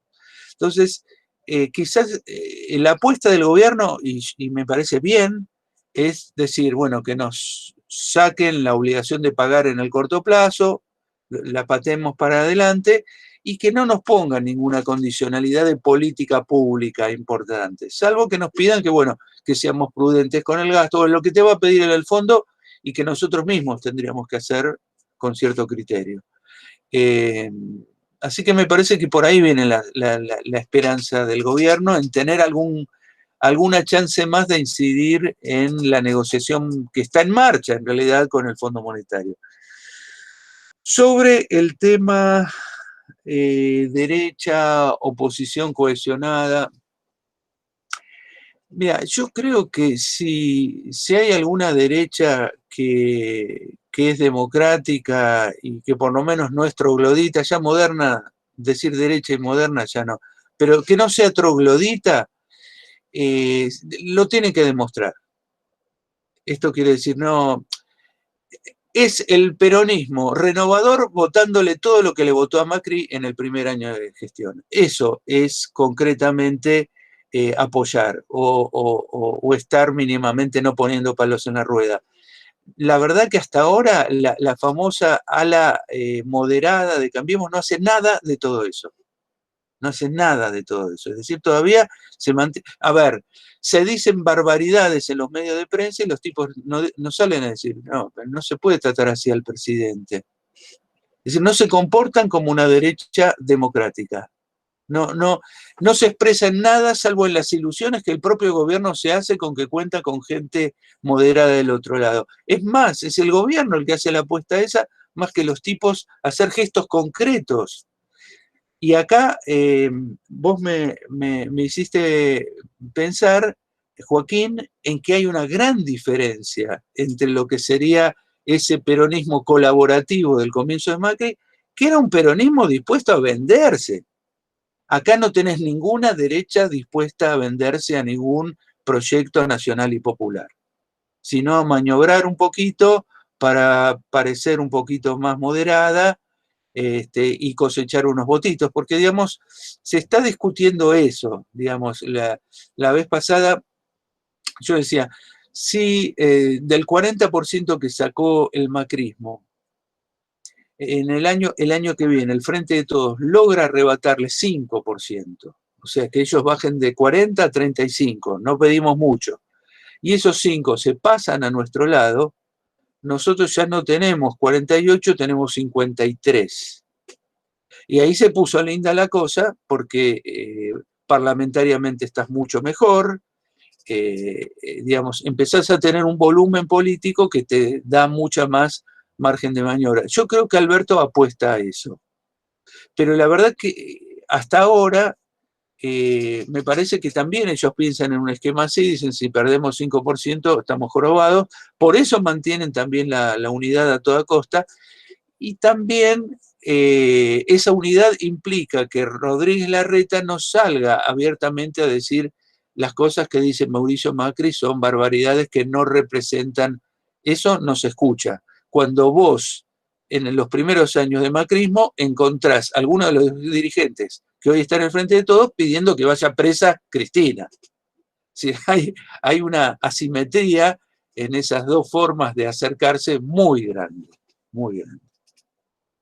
Pero antes de seguir quería decir algo porque me quedé pensando en lo que dijo Julia y sobre todo en Hannah Arendt, porque y yo creo que Julia tendremos que conversar nosotros, yo te tengo que preguntar cosas a vos. ¿Qué es esto? Yo a veces pienso que hay una parte del público macrista que verdaderamente está fanatizada. pero fanatizado en el sentido que tiene la cabeza completamente cerrada, es presa de emociones violentas, no se puede conversar con ella, está cerrada y es gente francamente violenta. Y yo empecé a trabajar ¿qué se hace con esa gente si no se puede dialogar, si no se puede conversar, si no podés compartir un dato y discutir sobre un dato concreto, sobre un elemento concreto? Yo creo que habría que estudiar qué se hizo en Alemania en el momento de la derrota del nazismo. ¿Qué fue la desnazificación? ¿En qué consistió la desnazificación de la sociedad alemana?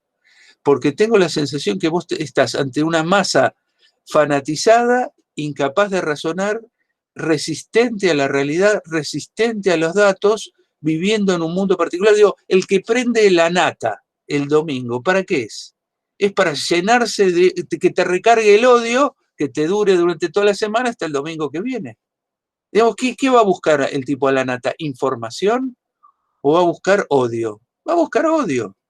Entonces, ahí hay una adicción al odio, a la furia, al resentimiento, que yo digo, yo soy economista, tenemos compañeros politólogos, sociólogos, yo creo que se nos queman los papeles en el sentido que estos son temas psicosociales que merecen un abordaje interdisciplinario, porque no es un chiste que 40% de las personas vos les digas te quieren robar tu propiedad y lo crean. Cuando fue lo de Vicentín, acá en el barrio, a unas cuadras de casa, me encontré con una empleada de una casa de pastas que estaba golpeando con una olla en la puerta del negocio. Le pregunto por qué está golpeando. Me dice, porque nos quieren sacar el negocio. Y le digo, ¿quién te quiere sacar el negocio? El gobierno te quiere. Es decir, ¿qué haces frente a eso? Están locos, pero están, digamos, locos sistemáticamente locos. Es decir, se los mantiene en un estado de locura, de alucinación, de miedo, de sentirse este gobierno que es más bueno que el ASI, se sienten amenazados por este gobierno, como si fuera el partido bolchevique. Digamos, hay un problema de percepción de la realidad gravísimo, pero que es un dato político. Si fuera solamente una cuestión de, uy, está lleno de locos. No, son locos que votan todo lo mismo. Son locos que forman parte de un núcleo duro de una fuerza desastrosa. Entonces, yo creo que ahí está lo nuevo. No es una derecha democrática y moderna, sino que es una derecha con problemas severos de percepción de la realidad. O sea, que merece como un enfoque que por ahora no le hemos dado, le hemos aplicado categorías convencionales, pero la verdad que es hora de decir, mira, el vecino mío, hay una parte que es normal, saca el perro, pero cuando hablas de política, el tipo delira, no habla de la realidad, está preso de un discurso, ¿eh? ¿Y eso cómo se llama? Bueno, en la época de la Segunda Guerra Mundial entraron los aliados y dijeron, mira, estos son todos nazis y están todos locos, hay que desnazificar la sociedad alemana. Hay que reeducar a toda esta gente que ha sido enloquecida por un discurso autoritario del cual no pueden salir. ¿Quién dijo que el discurso autoritario, para ser autoritario, es que dice soy autoritario? ¿No? Digamos, a ver, desde mi ignorancia son todas dudas que en algún momento te voy a consultar.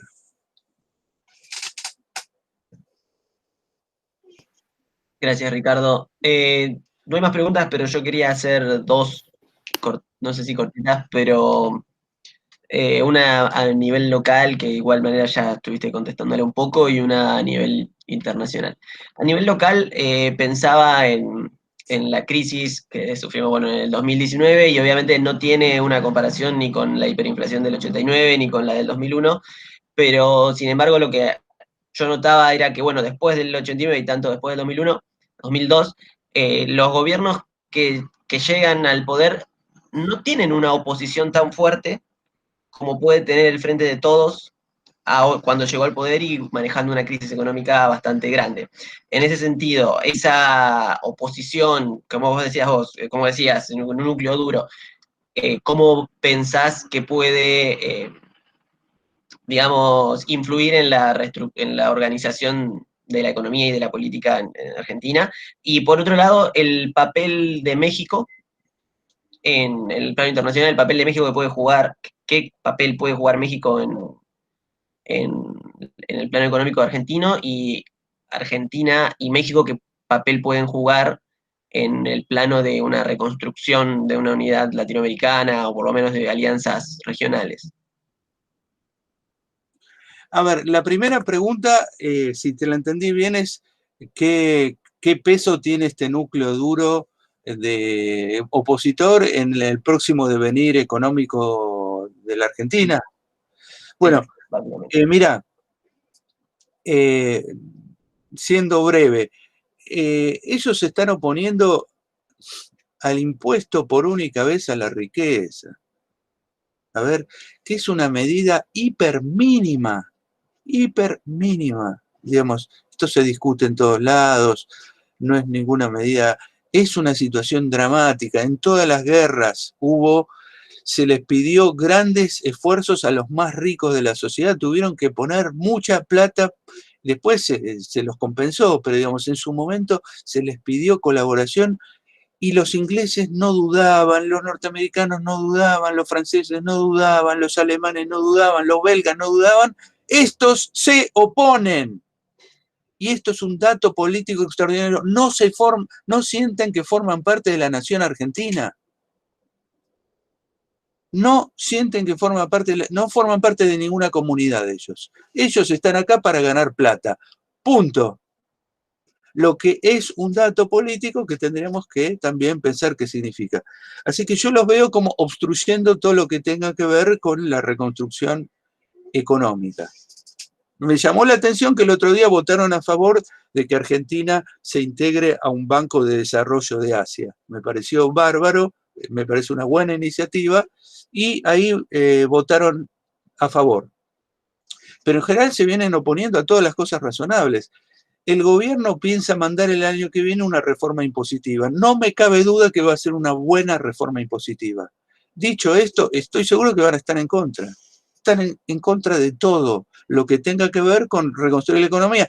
Tienen la calculadora en la cabeza de que al gobierno le tiene que ir mal el año que viene para que no se le vaya de las manos.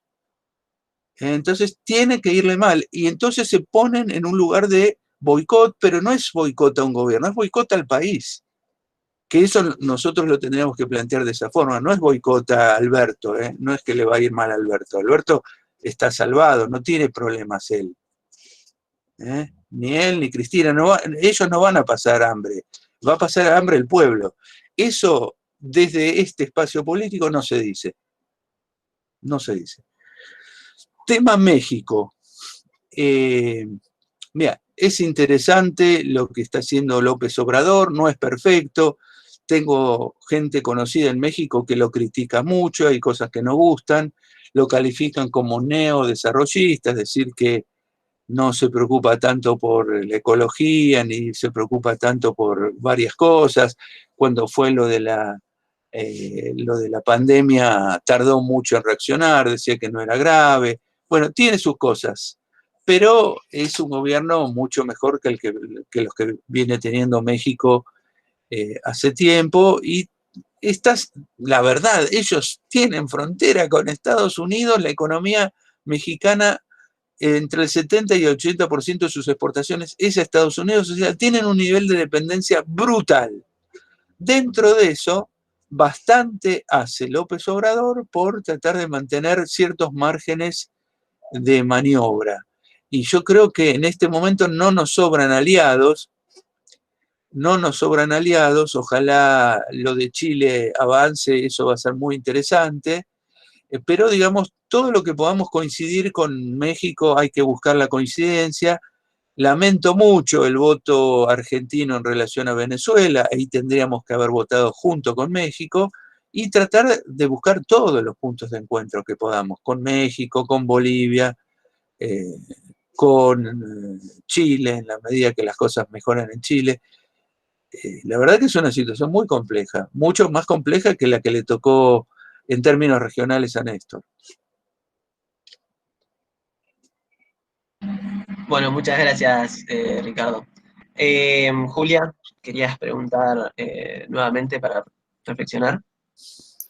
Sí, sí, simplemente una pequeña reflexión para agregar a esta cuestión, ¿no? de los discursos, y lo que Arendt decía era que en Alemania había ciertamente un grupo de fanáticos, ¿no? O sea, que había un grupo de nazis fanáticos que se dejaban, digamos, que estaban invadidos por este odio, pero que la mayoría de los alemanes en realidad seguía, lo que había hecho era reemplazar su capacidad de pensar y su capacidad de pensamiento crítico y de evaluar independientemente su visión de la realidad por esa visión dogmática que le ofrecía el nazismo, que lo que tenía de fanático es que apuntaba, como que simplificaba y decía, bueno, el problema nuestro está ahí. Hay que, digamos, y hay que resolver el problema por ahí. Algo así como el problema de la Argentina es el peronismo, o el problema de este gobierno es Cristina, ¿no? Bueno, si no quiero simplificar, digo, porque estábamos haciendo el paralelismo. ¿Cómo hicieron? Lamentablemente, lo que hicieron fue con mucha sangre, con mucha destrucción, y lo que pasó fue que perdieron. Y junto con ese gran, digamos, con el fracaso de la guerra, del nazismo, cayó también toda la propaganda nazi, ¿no? Y fueron derrotados por los aliados, digamos, ¿no? Entonces, lo que se produjo es un esquema, digamos, yo creo que no es tanto la desnazificación, sino que un esquema en donde ese mensaje, esa realidad, ese discurso que venía a reemplazar a la realidad, ya no tenía más legitimidad, no era audible para nada, y vino a ser reemplazado por otro discurso, que era el discurso de las naciones libres, democráticas, pipipi, que, o sea, como al final de la dictadura acá, en donde parecía que nadie había apoyado la dictadura, o como al final del menemismo, en donde parecía que nadie había apoyado el menemismo. O sea, lo que pasó con esos procesos es que tuvieron un fracaso rotundo. El problema y la suerte que tenemos acá es que no tuvimos que pasar por todo ese proceso, no hubo un fracaso rotundo, entonces la legitimidad de ese discurso está muy vigente. La legitimidad de un discurso que diga el problema de la Argentina es tal, el sistema político para lo único que sirve es para organizar el robo y la corrupción organizada de estos personajes, y no sirve para absolutamente nada. La República tiene que oponerse a todo esto. Bueno, me parece que, es decir, la respuesta siempre es política, ¿no? A estos discursos se los combate con política.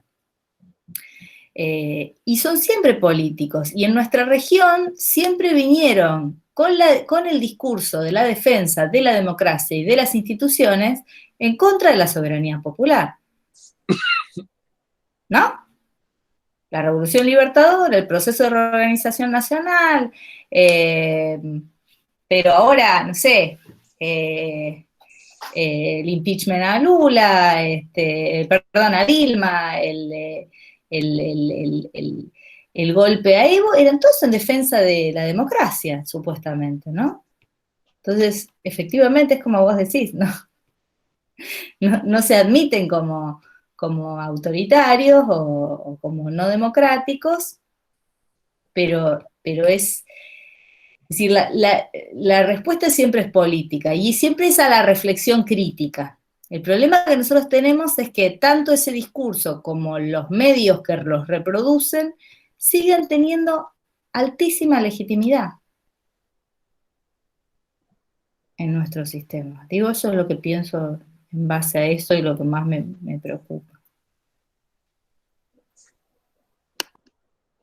Una última pregunta que hace Nahuel Pedraza, y ya quieren cerramos a las 18 porque después va a haber clases y demás. Pregunta, ¿qué perspectivas tenés, Ricardo, para el nuevo gobierno de Bolivia y la relación entre Argentina, Bolivia y Brasil?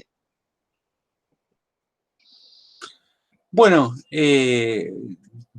lo bueno del nuevo gobierno boliviano es que tuvo una victoria electoral contundente, indiscutida, los arrasó, los superó a todos juntos, o sea, al tener 55 no pueden venir a decir, no, pero si sumamos todos los otros son más que ustedes. No hay cómo, o sea, recontra ganaron, eso es muy bueno. Segunda cosa muy buena es que Arce y otros miembros del gobierno son gente experimentada, son gente que sabe, son gente que ya ha pasado por el gobierno y que si bien ha hecho mucho daño en la dictadura de Áñez, no destruyó al país, no llegó a endeudarlo como hizo el macrismo en 2 años, o sea, se encuentra en una situación que es reversible, bueno, están también en pandemia como nosotros,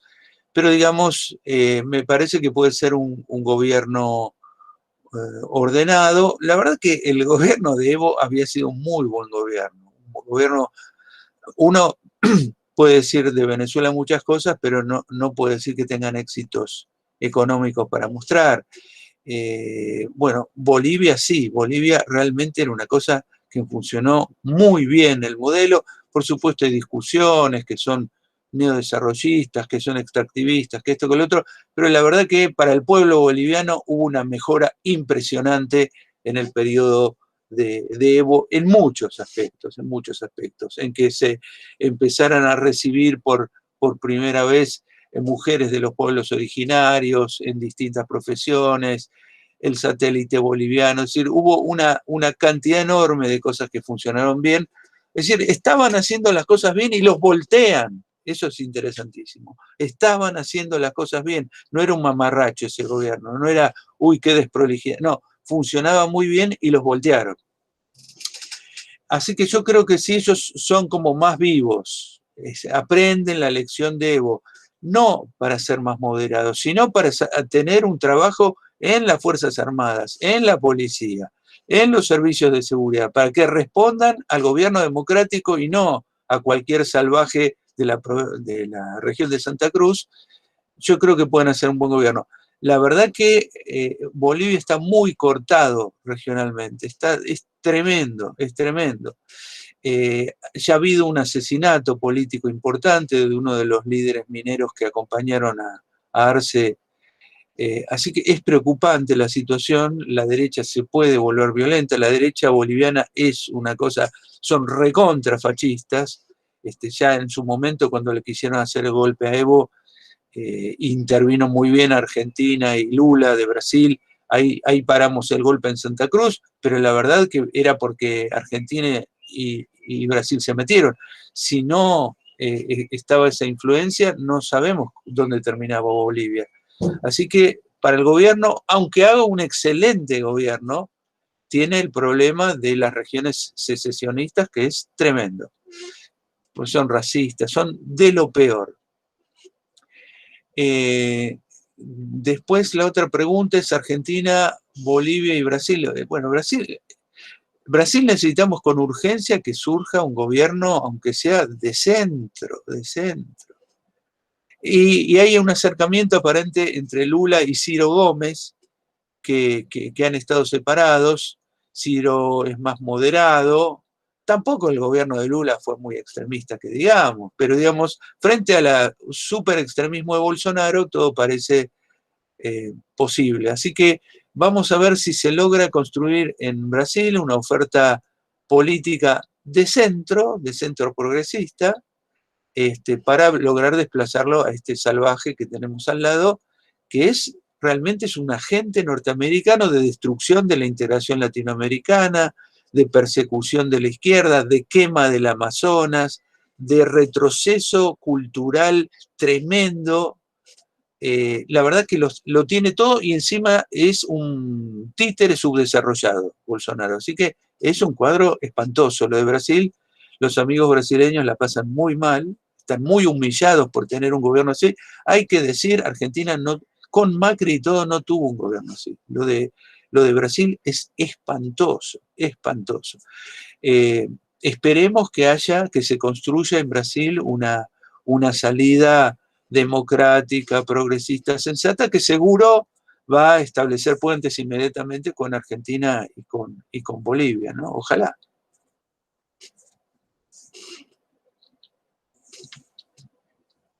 Bueno, muchas gracias. Hay una pregunta más, pero ya estamos muy sobre la hora. La contestamos brevemente. Es brevemente.